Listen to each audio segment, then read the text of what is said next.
在今天的视频开始之前，我要敦促大家做一个高素质网友，请您点赞、订阅、转发并开启小铃铛。如果您能拉几个入会的话，那就更好了。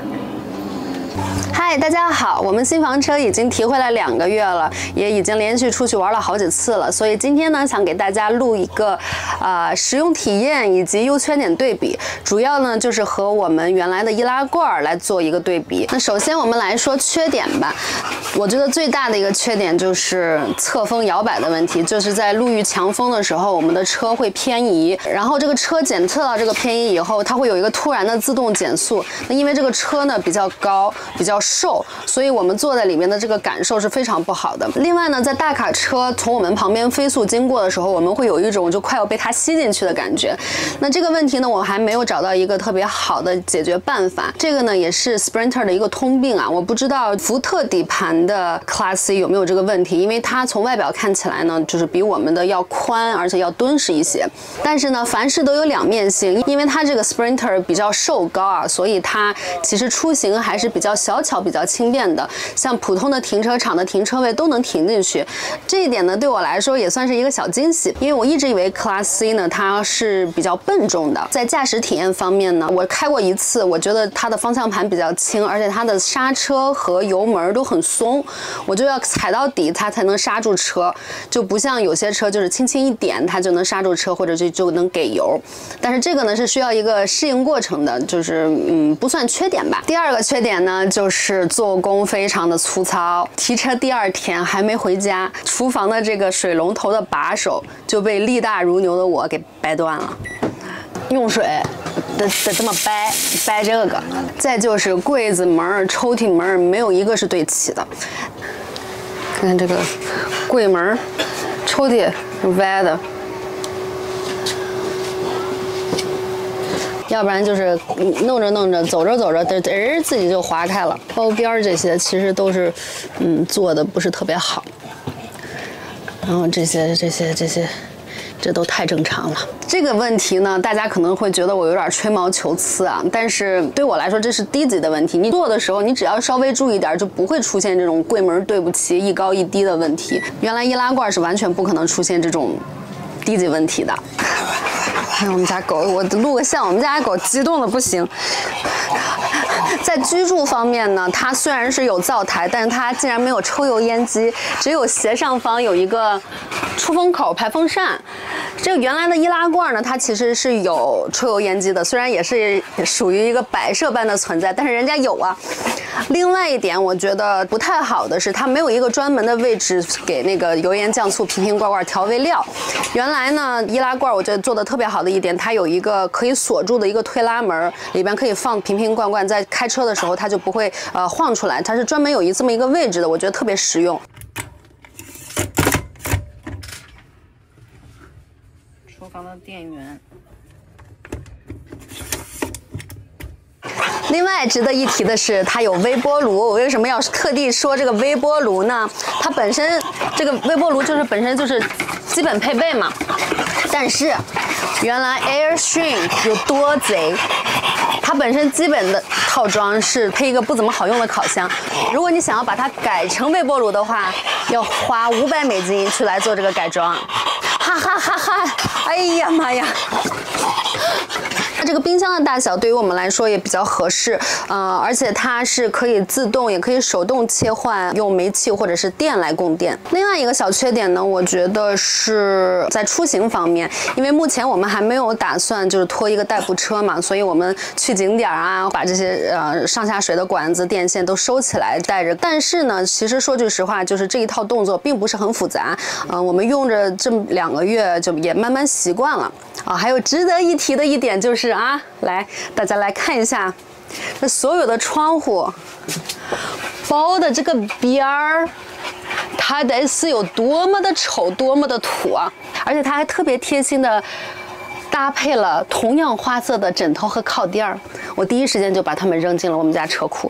就这个难看的这块布，我觉得我也没有办法，我的水平应该没有办法去换它。But anyways, it's okay， 我眼不见心不烦。下面就是激动人心的时刻，来说它的优点。最大的优点，我们用下来就是这个 Auto Jack。就是每到一个地方以后，它只需要摁一个钮，它就可以自己找平衡。它4条腿下来以后就自己找平衡，这个省了非常多的时间和人力。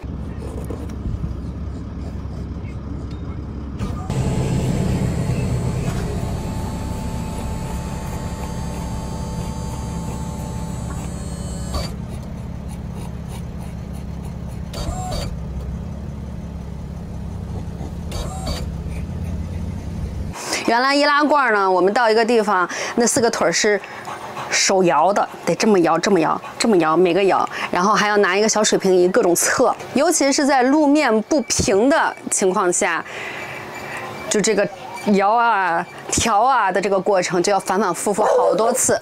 另外，我觉得特别好的一点呢，是它有自带的太阳能，还有发电机。这个太阳能的好处我们目前还没有感受到啊，但是这个发电机它可太行了，因为它是煤气发电，所以呢就让我们不受天气啊、地域啊，或者是这个营地的一个影响。我们在哪儿一停就可以放心大胆的用空调啊、暖气啊、微波炉、灯啊这些。那原来 Airstream 呢，它是没有发电机，它没有自带发电机。就算是车顶上铺满了这个太阳能，其实它的供电也是非常的有限的。当然，你可以去买那个外接的发电机啊，但是那就是另外一套活了。水箱呢，它是有储水、接水还有野营3个模式，可以根据上面的这个示意图去来扭动这2个蓝绿色的钮来调整不同的模式。这个电子的中控板我也觉得挺好的，还挺酷的。它呢从大到这个 slide out， 还有这个外边的这个自动的遮阳棚，小到空调啊，这些每一盏灯它都能用这个来控制。可以下载一个 app， 做一个蓝牙的连接。那这样我躺在床上，我不想起来开灯，我不想起来开空调，就可以用手机去来控制。摁着，伸展，就往外走。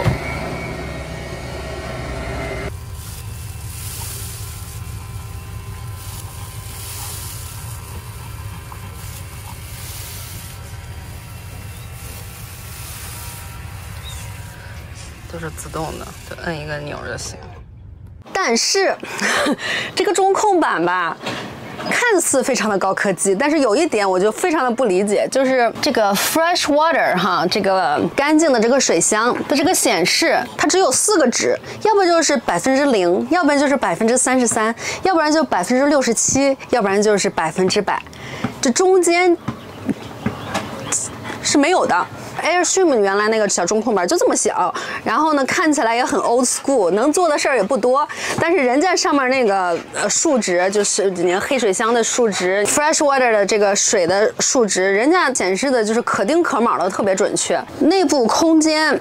它的这个长度，总长度其实和原来我们的25 feet Airstream 易拉罐是差不多的，但是因为它前面包含了一个车头，所以它实用部分其实可能会稍微短一点。但是好处呢，它是有这个 slide out， 它把这个扩展出去以后呢，它整个这个空间是一个比较方的一个空间，就不像原来 Airstream 它是一个条，就这样其实活动空间其实是比较大的。原来我和老板在 Airstream 里边错身吧，就得侧着错，但现在就可以横着走。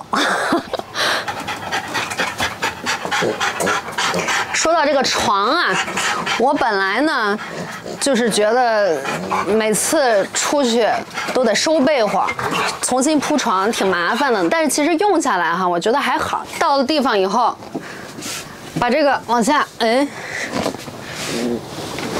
一放就行了。要走的时候，把这个往上一收就行了，然后也省得我铺被了。我原来 Airstream 就是强迫症，就要那个床铺整得非常的干净，非常的整齐。那现在这个就也没法让它整齐，就一收一放就可以了，被子也不用叠，挺好。再就是我们拥挤的卫生间，其实它大小还可以，只不过是原来 Airstream 因为它有干湿分离的卫生间嘛，就我当时就觉得挺好的。但是这个呢就都挤在一块儿，但也够用。淋浴厕所，还有一个超小的洗手盆。值得表扬的一点是，这个水池子下边呢有一个全车的净水系统，其实就是一个净水器，需要换滤芯的。管不管用先不说，但是至少人家有。那我们上次在优山美地不是没有把扩展放出去嘛，然后就把这个桌子放成了一张床，用起来舒适度也还可以，就只能说还可以。然后就是这一张床呢，我觉得它只能是给10岁以下小孩用。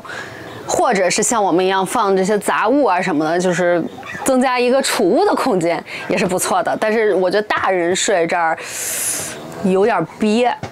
然后这2个座竟然是可以转过来的，它能转过来，但是这个桌子它又这么的高，我就感觉我坐在坑里一样。但是呢，我觉得对于那种家庭成员比较多的人来说比较友好吧，因为能多2座。可能这个也不是吃饭用的，就是喝点酒啊，什么看看电视啊。而且这2个座位一转过来，就显得这边空间更大了，就不像是就是说转过去就整个空间就停留在这边了。这个天窗就是比较适合看星星，我觉得是比较适合看星星。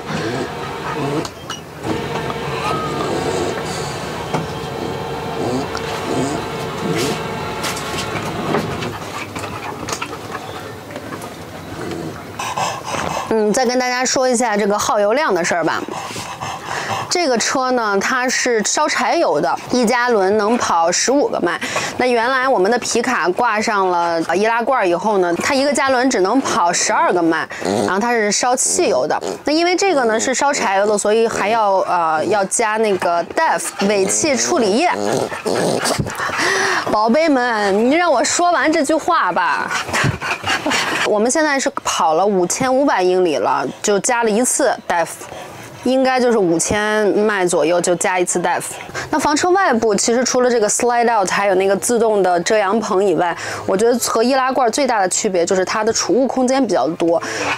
内部的储物空间其实这些柜子呀、衣柜、抽屉什么的其实都差不多，但是外部它多了很多储物空间。像原来易拉罐我们户外的这些什么烧烤炉啊、炭呀、木头啊，主要是靠皮卡来装。这辆车它因为外部的储物空间多，这些东西就在外边都能塞得下。我觉得其实总结下来就是 Airstream 它是属于出发前还有在路上的这套动作比较繁琐，因为你要装车、卸车、挂钩，然后你如果在外边过夜的话，就是它一个找平衡，整个的这套动作比较繁琐。但是呢，它到了营地以后，把车只要一卸，你就可以开着这个皮卡出去浪了。Class C 呢的好处就是说走就走了，因为它就开起来就像一辆车嘛，就不需要有任何的拖挂或者是装卸，在路上在中间过夜都非常的方便。缺点呢就是你到了营地之后，你把所有东西接好了，然后第2天你如果要出去的话，像我们没有代步车，就要把所有东西再重新收起来，开着这个车再走。当然这套动作